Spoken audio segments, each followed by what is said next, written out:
Welcome to my first episode of PHL Crime Journals. Leave a like and subscribe, and our deep condolences for the victims.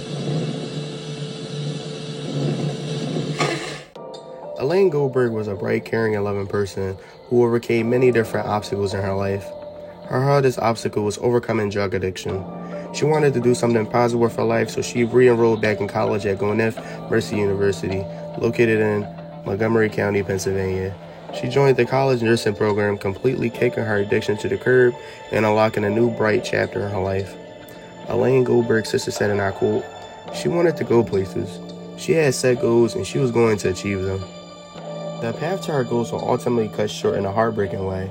On November 3rd, 2010, Elaine Goldberg left the family house sometime in the morning. As hours went by without hearing back from Elaine, her father went out looking for her and tried contacting Elaine's friends.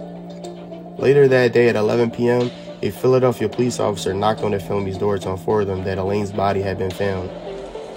Her body was found on the 2800 block of Root Street, located in North Philadelphia. She was found half naked in an abandoned lot. She was strangled and sexually assaulted. 10 days later, on November 3rd, 2010, the body of Nicole Piancentini was found.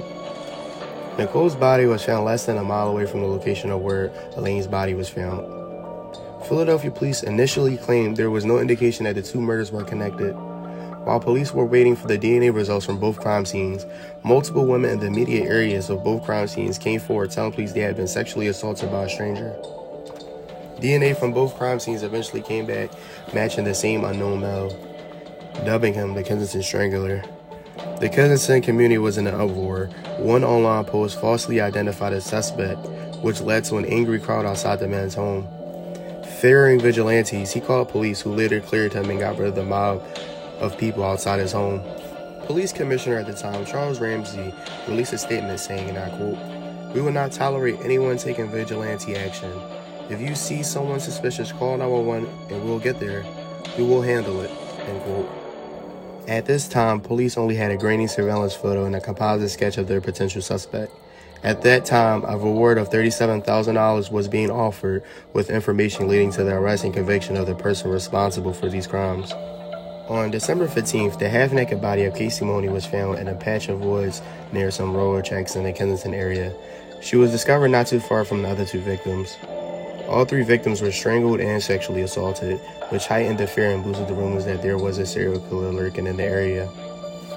On December 17th, 2 days after Casey Mahoney murder, Philadelphia police detectives released CCTV footage of a man suspected of assaulting a woman in Kensington on December 6th. Philadelphia police believe the male in the CCTV footage to be the suspect in the recent murders in the area. The CCTV footage shows a black male in his early 20s with long sideburns. The suspect told the woman he assaulted on December 6th his name is Anthony. After still images were broadcast on the news, tips came in left and right. One anonymous tip led to the arrest of homeless 22-year-old Antonio Rodriguez, who was arrested before the murders for a felony drug charge. After serving 3 months, he was required to submit his DNA into the CODIS database on October 25th, just 8 days before his first murder. The problem was there was a backlog of more than 5,000 cases. They were unable to link him to any of the murders until January 10th. This caused a lot of controversy because if there was not a 5,000 case backlog, his DNA would have been processed in the CODIS system sooner, and he could have been arrested before he killed his third victim, Casey Mahoney. Unfortunately, it took long to process his DNA, so when police originally sent evidence out for DNA testing, it kept coming back as unknown, when in fact, the killer's DNA profile technically was on file, but the more than 5,000 case backlog delayed it from being processed in time. Antonio Rodriguez was arrested on January 17, 2011, and confessed to everything. Antonio claimed initially he met these victims to use their sexual services, but during intercourse he would start to choke and beat them until they eventually died.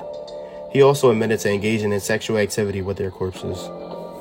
Antonio Rodriguez was charged with 3 counts of murder. He did not get the death penalty because prosecutors believe his mental health issues played a big part in his crimes. In the end, Antonio was found guilty on all 3 counts and was given 3 terms of life in prison. Assistant District Attorney Carlos Vega noted that his actions were simply evil.